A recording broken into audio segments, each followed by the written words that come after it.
اللہ اکبر۔ تو اب شیطان کو شیطان بنانے والا نفس ہے، جس نے اندر سے کھڑے ہو کے کہا انا خیر منہ، میں بہتر ہوں۔ اس میں نے شیطان کا بیڑا غرق کر دیا۔ انانیت اسے کہتے ہیں، انا خیر منہ، اس سے انانیت ہے، میں بہتر ہوں۔ ایک بزرگ تھے، انہوں نے ساری زندگی اپنی زبان پہ لفظ میں نہیں آنے دیا۔ وہ فرماتے تھے یہ وہ لفظ ہے جس نے شیطان کا بیڑا غرق۔ تو وہ اس مفہوم کو ادا بھی کرنا چاہتے تو بالفاظ دیگر کر۔ کسی نے سنا کہ فلاں شخص ہے، اس کی زبان پہ کبھی میں کا لفظ نہیں آیا، تو اس نے کہا لو اس کی زبان پہ یہ لفظ کیوں نہیں آیا، میں جاتا ہوں اور ان کی زبان پہ یہ لفظ آئے ہی آئے۔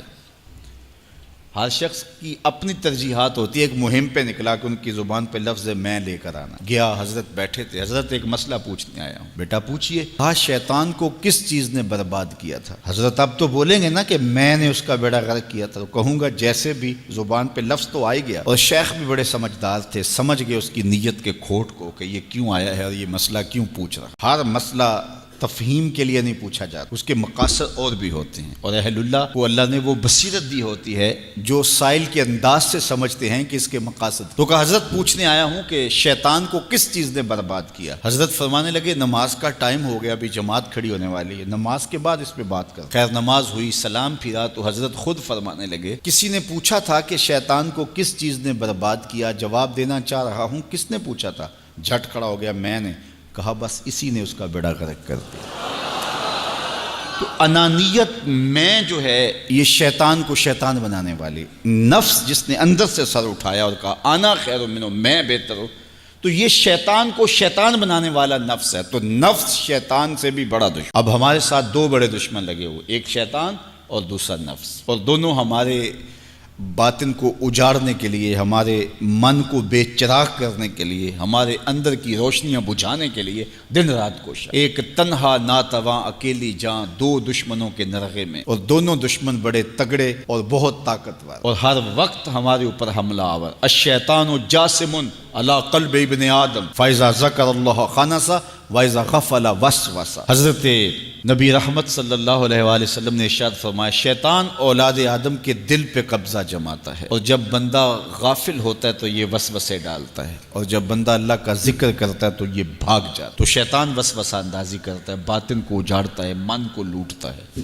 نفس اور شیطان دو بڑے دشمن تھے جو ہمیں جادہ مستقیم سے بہکانے کے لیے دن رات کوشاں تھے۔ اب اللہ کا کرم دیکھیے، اذا دخل رمضان سلسلت الشیاطین، جب ماہ سیام جلوہ فراز ہوتا ہے تو شیاطین جکڑ دیے جاتے ہیں۔ جو ہی ماہ سیام شروع ہوتا ہے، چاند طلوع ہوتا ہے تو شیاطین جکڑ دیے جاتے ہیں، پورا مہینہ وہ آزاد نہیں رہتے، جکڑ دیے جاتے۔ سلسلت الشیاطین، یہ جو مسجدوں کے دروازے کھل گئے، جہاں 1.5 صف ہوتی تھی وہاں 5 صف تراویوں میں ہیں، تو یہ شیطان کے بند جانے کی وجہ سے۔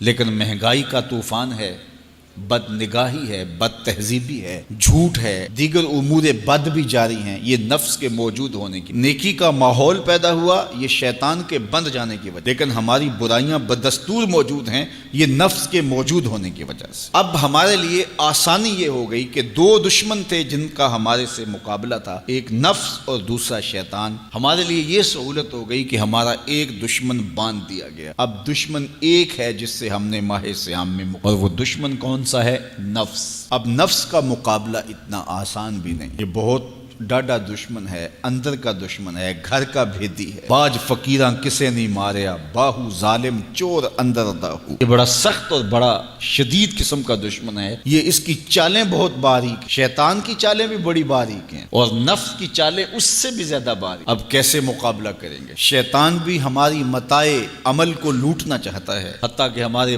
ایمان کو برباد کرنے پر تلا ہوا ہے، اور نفس بھی چالیں چل رہا ہے، اور ہم اپنی زندگی لاؤبالی میں گزارتے چلے جا رہے ہیں، ہمیں پتہ ہی نہیں کہ ہم موت کے کتنا قریب ہو رہے ہیں، اور شیطان ہمارے اوپر، نفس ہمارے اوپر حملہ آور ہے، اور یہ چاہتے ہیں ٹھیک ہے یہ چلتا رہے، یہ رسمی زندگی گزارتا رہے، کوئی بات نہیں، اس کے اندر کو ہم لوٹ لیں، اور یہ دونوں دن رات لگے ہوئے۔ ماہ سیام آیا تو ہمارا ایک دشمن بند گیا، ہمیں تھوڑی سی سہولت مل گئی، اب ایک ہی دشمن باقی ہے جس سے مقابلہ کرنا باقی ہے، اور وہ ہے نفس۔ اب نفس سے مقابلہ کیسے ہوگا؟ تو کسی ایکسپرٹ سے پوچھیں کہ جناب نفس ہے، ہم کمزور ہیں، شیطان دشمن ہمارا بندہ ہوا ہے، 2 محاذ کھلے تھے تنہا جان کے لیے، ایک محاذ بند ہو گیا، اب ایک ہی محاذ ہے، مقابلہ کرنا ہے تو کیسے کرنا؟ اللہ اکبر۔ تو ہم اقبال کی بارگاہ میں عرض کیا کہ آپ بتائیے۔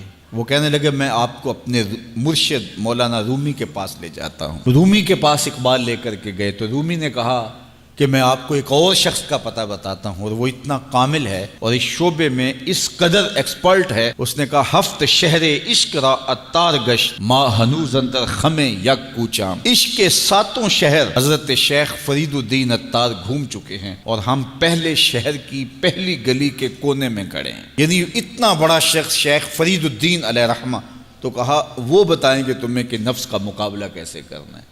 رومی کہتے ہیں کہ وہ میرے بھی استاد ہیں، رومی کہتے ہیں کہ وہ میرے بھی ہادی و مرشد ہیں۔ جس عشق کے شہر میں میں داخل ہوا ہوں اور ابھی کونے پہ کھڑا ہوں، اس طرح کے 7 شہر وہ گھوم کے بھی آئے ہیں۔ آؤ ان سے پوچھتے ہیں کہ جناب نفس قابو کیسے کریں؟ تو شیخ فرید الدین اتار نے کہا نفس نتواں کشت الا باسے چیز بات گوئم یاد گیرش اے عزیز۔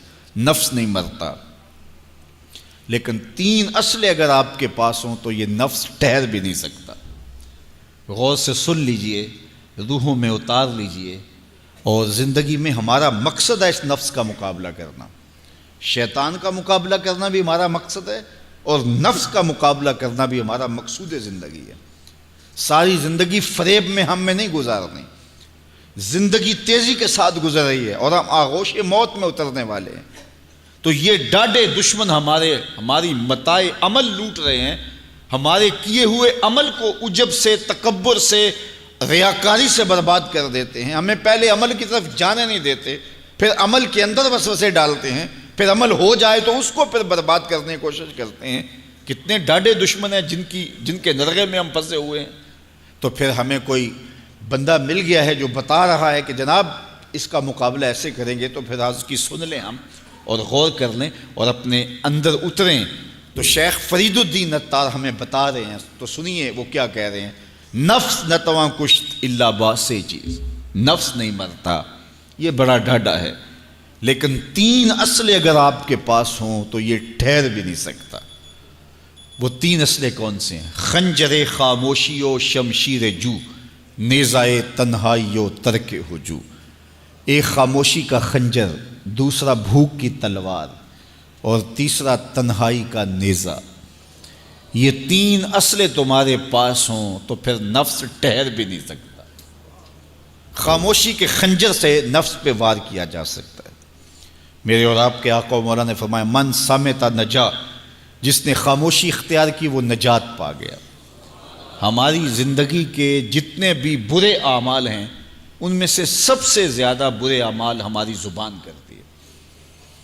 ہمارے ہاتھ بھی گناہ کرتے ہیں، کسی پہ ظلم کریں تو گناہ کرتے ہیں، ہمارے پاؤں بھی گناہ کرتے ہیں، برائی کے اڈے پہ چل کے جاتے ہیں، ہماری آنکھیں بھی گناہ کرتی ہیں، ہماری سوچیں بھی گناہ کرتی ہیں، ہم حرام کمائیں کھائیں تو پیٹ بھی ہمارا گناہ کرتا ہے، لیکن سب سے زیادہ گناہ ہماری زبان کرتی ہے۔ جھوٹ یہ بولتی ہے، غیبت یہ کرتی ہے، بہتان یہ لگاتی ہے، گالی گلوچ سب و شتم یہ کرتی ہے، گلے شکوے کا انداز، ناشکری کا لہجہ یہ اختیار کرتی ہے۔ اسی لیے میرے اور آپ کے آقا و مولا نے فرمایا جو تمہارے 2 جبڑوں کے درمیان ہے، یعنی تمہاری زبان، اور جو 2 ٹانگوں کے درمیان ہے، تمہاری پارسائی کی جگہ، ان 2 چیزوں کی تم مجھے ضمانت دے دو، میں محمد تمہیں جنت کی ضمانت دے دیتا ہوں۔ تو اپنی زبان کی حفاظت کرنی ہے۔ دیکھیے یہ سننے کے لیے چیزیں نہیں ہیں محض، بلکہ ان پر ہم عمل کریں، اور آج سے ہی دیکھیے یہ موسم رحمت ہے، رحمت کی برکھا برس رہی ہے، اور یہ موسم نور ہمارے سیکھنے کے لیے ہے۔ تو ہم اپنے نفس کو کیسے قابو کریں گے؟ 2 دشمن تھے، ایک بندھا ہوا ہے، چھوٹ کے کچھ نہیں کر سکے گا اگر نفس کو قابو میں کر لیا، اور اگر ہم نفس کنٹرول نہ کر سکے وہ تو جہنم کی آگ میں اور زنجیروں میں جکڑا ہوا پیچ و تاب کھا رہا ہے کہ یہ جو ٹوپیاں پہنے ہوئے مسجدوں میں جاتے ہو نا، میں عید کے دن نپٹ لوں گا تم سے، وہ تو اور نفس کے ساتھ مل کے ہمارا بیڑا غرق کرے گا اور ہمیں اور دور کر دے گا اور ہماری باطنی اساس اور بنیاد اور کمزور کر دے گا۔ اس لیے ضرورت ہے کہ ہم اپنے نفس کو ان دنوں کے اندر کمزور کریں۔ اس کا پہلا نسخہ کیا ہے؟ خاموشی کا خنجر۔ آپ جب خاموشی اختیار کریں گے، زبان کو صرف ضرورت کے لیے استعمال کریں گے، تو پھر نتیجہ کیا ہوگا کہ آپ کے گناہ بہت کم ہوں گے، جھوٹ کم ہوگا، غیبت نہیں ہوگی، بہتان تراشی نہیں ہوگی، دیگر اعمال جو زبان کے ذریعے سے صادر ہوتے ہیں اور ہم گناہوں میں اضافہ کرتے چلے جاتے ہیں، تو زبان کو اگر کنٹرول میں کر لیں گے، اللہ اکبر، حضور علیہ الصلوۃ والسلام نے زبان کے کنٹرول کرنے کی تلقین کی، اور یہ بغیر ہڈی کے گوشت ہے، اس کو سنبھال لیا جائے، 32 دانتوں میں جکڑ کے رکھی گئی زبان ہے، لیکن یہ پھر بھی قابو میں نہیں رہتی، اس کو کنٹرول میں کر لو، اس کو قابو میں کر لو۔ ایک روایت میں آتا ہے جب صبح ہوتی ہے تو سارے اعضائے بدنیاں زبان کے آگے ہاتھ جوڑتے ہیں کہ بی بی تو نہ کچھ کرنا، تیری وجہ سے ہم سزائیں کاٹیں گے اور اذیتیں پائیں گے۔ تو زبان کو قابو میں کرنا، اور اس کا علاج کیا ہے؟ خاموشی۔ من صمت نجا، جو خاموش ہوا وہ نجات پا گیا۔ خنجر خاموشی، خاموشی کا خنجر ہو تو نفس کے لیے بہت بڑا وار ہے۔ دوسری بات، شمشیر جو، بھوک کی تلوار۔ بھوک کے ذریعے نفس کشی ہوتی ہے، نفس کا مقابلہ بھوک سے ہم کر سکتے ہیں، چونکہ جب بھوک ہوگی تو اس وقت بہت ساری خواہشات جو ہیں وہ دم توڑ جائیں گے۔ اللہ کے محبوب علیہ السلام کا ایک فرمان سنیے، بالخصوص نوجوانوں کے نام، یا معشر الشباب من استطاع منکم الباء فلیتزوج فإنه اغض للبصر واحسن للفرج فمن لم يستطع فعليه بالصوم فإنه له وجاء۔ فرمایا اے جوانوں کے گروہ، تم میں سے جو نکاح کرنے کی طاقت رکھتا ہے وہ دیر نہ کرے، جلدی نکاح کر لے۔ کیوں کہ نکاح نگاہ اور پارسائی کی جگہ کا محافظ ہے، تمہاری نظر کو بھی محفوظ کرے گا اور تمہاری پارسائی، تمہاری عصمت کے جوہر کو بھی محفوظ کرے گا۔ تو اگر کسی کے پاس استطاعت ہے تو وہ نکاح کرنے میں دیر نہ کرے۔ فَإِن لَمْ يَسْتَطِعْ، اور اگر کوئی طاقت نہیں رکھتا، اس کے حالات ایسے نہیں ہیں کہ وہ نکاح کر پائے، فَعَلَيْهِ بِالصَّوْمِ، تو فرمایا وہ کثرت کے ساتھ روزے رکھے۔ فَإِنَّهُ لَهُ وِجَاءٌ، روزے اس کے لیے قاطع شہوات ہیں اور اس کی مشکلیں آسان کرنے والے ہیں۔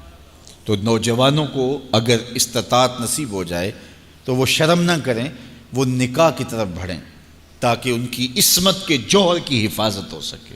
لیکن کسی وجہ سے نکاح میں تاخیر ہے تو پھر وہ کثرت کے ساتھ روزے رکھیں۔ روزوں کی کثرت گناہ سے، شہوات سے، برائی سے، گناہوں سے انسان کو بچاتی ہے۔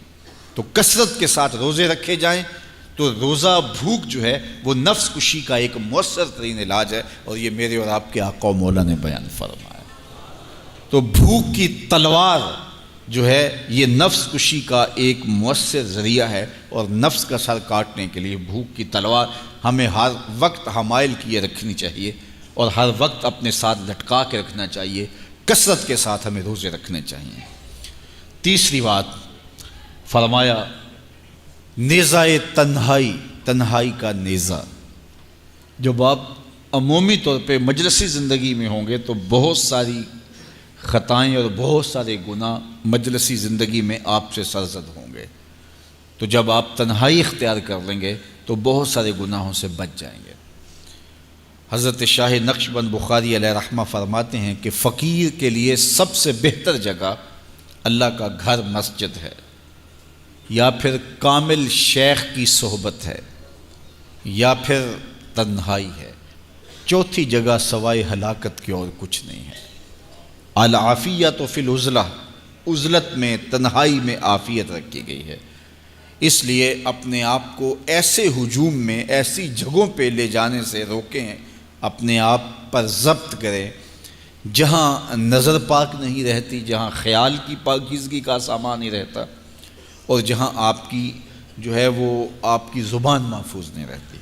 دوستوں کے ساتھ بیٹھیے، آپ عزیزوں رشتہ داروں کے پاس جائیے، ضرور ملاقات کیجیے، لیکن اس کا ایک اعتدال ہونا چاہیے۔ اگر آپ سمجھتے ہیں کہ کسی جگہ جاتے ہوئے، کسی جگہ پہنچ کر آپ کی نظر میں پاکیزگی نہیں رہے گی، خیالات میں گندگیاں گردش کرنے لگ جائیں گی، سوچوں میں آوارگی آنے لگ جائے گی، تو وہ شادی کی تقریب ہو یا کوئی اور تقریب ہو، وہاں جانے سے اپنے آپ کو روک لیں، کیونکہ وہاں جا کے آپ اپنا کوئی فائدہ نہیں کر رہے، اپنا نقصان کرنے جا رہے ہیں۔